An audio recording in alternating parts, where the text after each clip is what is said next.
नमस्कार, राम राम मित्रों। An option पर एक बार फिर आप सबका स्वागत है। आज के वीडियो में हम एक्सरसाइज 12.1 का ओवरव्यू करेंगे, जिसमें हम जानेंगे फैक्टराइजेशन के बारे में और साथ ही साथ जानेंगे कि किस प्रकार से हम फैक्टराइजेशन कर सकते हैं, यानी मेथड ऑफ फैक्टराइजेशन के बारे में। सबसे पहले हम जानेंगे फैक्टराइजेशन। यह फैक्टराइजेशन होता क्या है? Factorization means expressing an algebraic expression on a product of its factors. Factorization का मतलब होता है कि हम एल्जेब्रिक एक्सप्रेशन को उसके सभी फैक्टर के प्रोडक्ट के रूप में एक्सप्रेस कर सकें। इसके लिए हमने एक एग्जांपल दिया है 6x। सबसे पहले हम 6 के फैक्टर 2 मल्टीप्लाई 3, ये 6 के फैक्टर हो गए और मल्टीप्लाई x। यहां पर 2, 3 और x ये फैक्टर्स होंगे।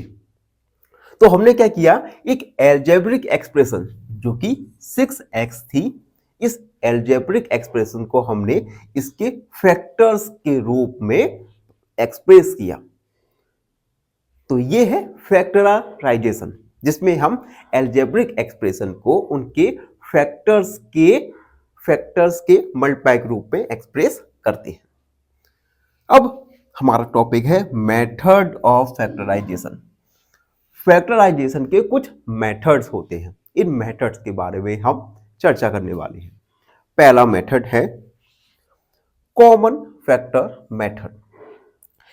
सबसे पहले कॉमन फैक्टर मेथड में हम क्या करेंगे, take out the highest common factor. सबसे पहले हम HCF यानी हाईएस्ट कॉमन फैक्टर लेंगे। जैसे एग्जांपल दिया है हमने 12x और प्लस 16।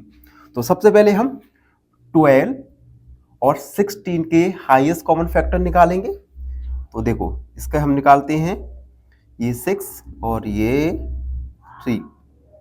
16 के फैक्टर 8, 4, 2 और 2।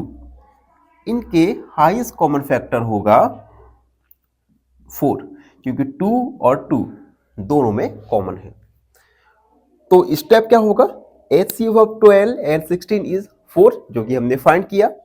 उसके बाद फैक्टर आउट हो जाएगा 4, यानी 4 हमने कॉमन ले लिया, यहां से 3x और यहां से 4 4 जा 16, 4 बच गया। तो जनरली इस मेथड का यूज हम ऐसे क्वेश्चंस के लिए करते हैं जहां पर हमें इजीली कॉमन फैक्टर मिल जाते हैं, फाइंड हो जाते हैं। अगला मेथड है फैक्टराइजेशन बाय ग्रुपिंग आइटम्स। इस मेथड का हम यूज करेंगे जब हमें 4 टर्म दी जाएंगे। एक एग्जांपल के द्वारा समझते हैं।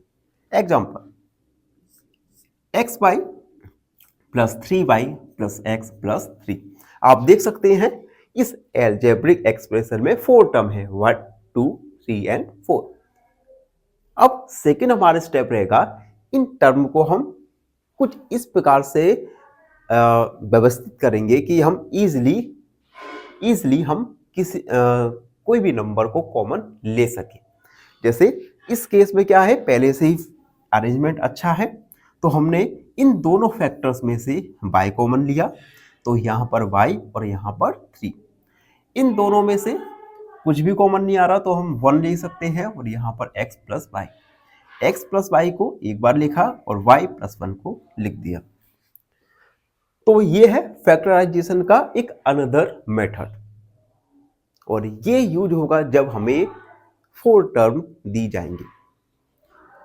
तो 12.1 में हम केवल कॉमन फैक्टर मेथड और फैक्टराइजेशन बाय ग्रुपिंग टर्म्स के द्वारा ही क्वेश्चंस को सॉल्व करने वाले हैं। तो ये था एक्सरसाइज 12.1 का ओवरव्यू। आई होप आप सबको अच्छे से समझ आ गया होगा। फिर भी कोई भी डाउट रहता है, कोई भी क्वेरी है, तो आप उसे कमेंट सेक्शन में लिख सकते हैं, हमसे जुड़ सकते हैं और साथ ही साथ हमें फॉलो कर सकते हैं फेसबुक, इंस्टाग्राम पर। धन्यवाद, हमेशा प्रसन्न रहें। फाइनली एक क्वेश्चन पूछूंगा आपसे। क्वेश्चन है perimeter of a equilateral triangle of side 9 centimeter is option A 18 centimeter, opशन B 27 centimetre या ऑप्शन सी 36 सेंटीमीटर। इस क्वेश्चन का आंसर कमेंट सेक्शन में जरूर लिखिए। बने रहिए हमारे साथ एन ऑप्शन में। धन्यवाद।